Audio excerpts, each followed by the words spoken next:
In this video, you will learn to add and subtract related fractions. Now, as we begin, we need to understand what we mean when we say related fractions. What we mean is fractions where one denominator is a multiple of the other. For example, like 3 and 9, right? 3 times 3 is 9, or maybe 5 and 25, right? Because 5 times 5 is 25. So things like that. Now, when you're adding, subtracting related fractions, the process is you need to rename all the fractions necessary so each fraction has the same denominator. And then from there, we can add or subtract. So let's look at some examples. Here we have example 1, where we have 2/3 plus 4/9. Now, what we need to do is convert the 2/3, the one with the smaller denominator, into something over 9, so it matches the other fraction. So 2/3 we need to figure out is equal to something over 9. So looking at the denominators, 3 times 3 would give 9. So then for the numerator, we do 2 times 3 to get 6. So 2/3 is the same thing as 6 over 9. So instead of 2/3 plus 4/9, we have 6/9 plus 4/9. And then to add, we just keep the denominator the same. We add the numerator, 6 plus 4, so now we have 10. So we have 10 over 9. And then we can write this as a mixed number, where we take 10 divided by 9, and when you do 10 divided by 9, we have 1. 1 times 9 is 9, subtract, we get 1. So the remainder is going to be 1. So write that as a fraction, this remainder of 1, put that over the 9 over here. So we have 1 and 1 over 9. So your final answer is 1 and 1/9. For example 2, we are dealing with subtraction. We have 4/5 minus 3/20. So again, we can convert the first fraction into something over 20. So to do that, we see 4/5 equals what over 20? Well, notice we just take 5 times 4 to get 20 in the denominator. So do the same thing for the numerator. We do 4 times 4, which would give 16. So we have 16 over 20. So instead of 4/5, we can write that as 16 over 20, and then subtract 3 over 20. 16 minus 3 is 13, so now we have 13 over 20. Let's take a look at a few more examples. Example 3, we have 5 3/14 plus 2 1/7. So this one is dealing with mixed numbers.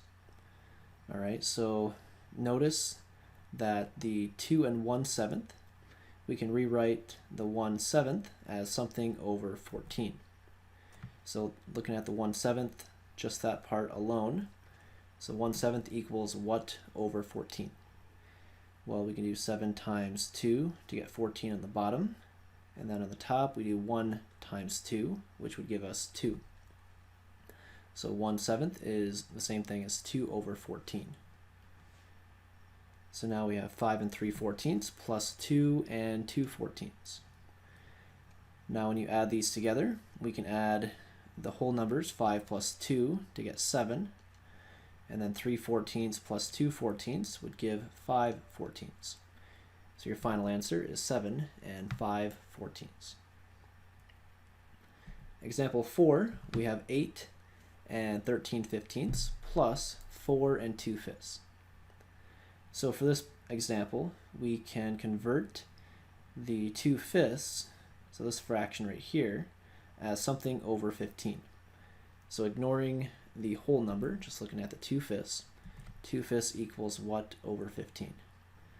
Well, we can do 5 times 3 to get 15 on the bottom. So then 2 times 3 would give us 6 on the top. So 2/5 would equal the same thing as 6 over 15. So I can rewrite 4 2/5 as 4 6/15. Now this one is a little bit trickier because when I add the whole numbers, we get 8 plus 4, which is 12. That's not bad. But here with the fractions, we get 13/15 plus 6/15, which would give us 19/15. This is an improper fraction, 19 over 15. So what I want to do is I want to write this as a mixed number. So the 19 over 15 is improper. So what I do is I do 19 divided by 15. And so you can maybe do this quickly in your head. We have 1 times 15 is 15, subtract, and the remainder is 4. Alright, so we can write the remainder as a fraction. That would give us 4 over 15.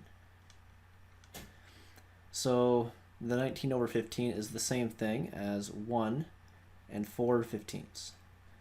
And then we have the 12 in the front. So 12 plus 1 and 4/15. Well, 12 plus 1 is 13, so we have 13 and 4 over 15. Alright, so that took a while to write out, but with practice you can do that pretty quick, realizing that 19 over 15 is 1 and 4/15, so we just carry the 1. Now we have 13 and 4/15. Now lastly, we're going to work with subtraction with mixed numbers. So for example 5, we have 3 and 4/9 minus 1 and 1/3. Now this 1/3 we can write as something over 9. So we see over here 1/3 equals something over 9. So we do 3 times 3 to get 9. And then on the top we do 1 times 3, which would give us 3. So 1 over 3 is the same thing as 3 over 9. So I can rewrite the 1 and 1/3 as 1 and 3/9.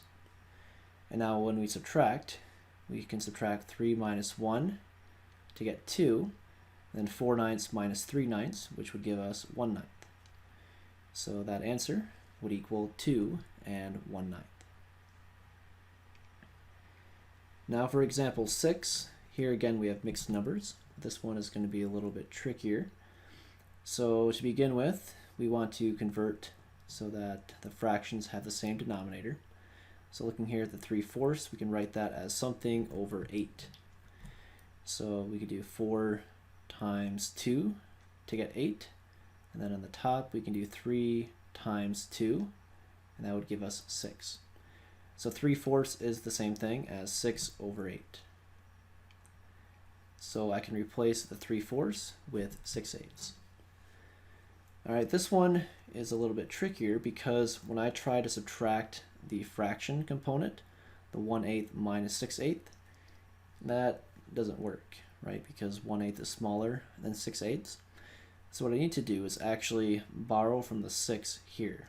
So take a whole number from here and carry it over to the fraction. So if I borrow from the 6, this becomes now a 5. So if we borrow, that becomes a 5.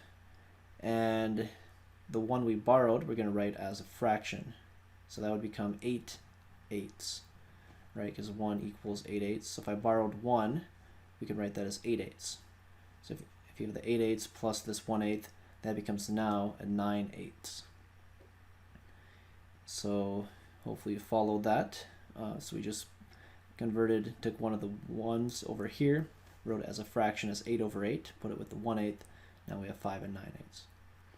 And then from here we can subtract very nicely because looking at the fractions, 9/8 minus 6/8, that would give us 3/8.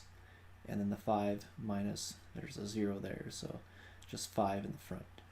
So our final answer would be 5 and 3/8. And that concludes our lesson for today. We will see you next time.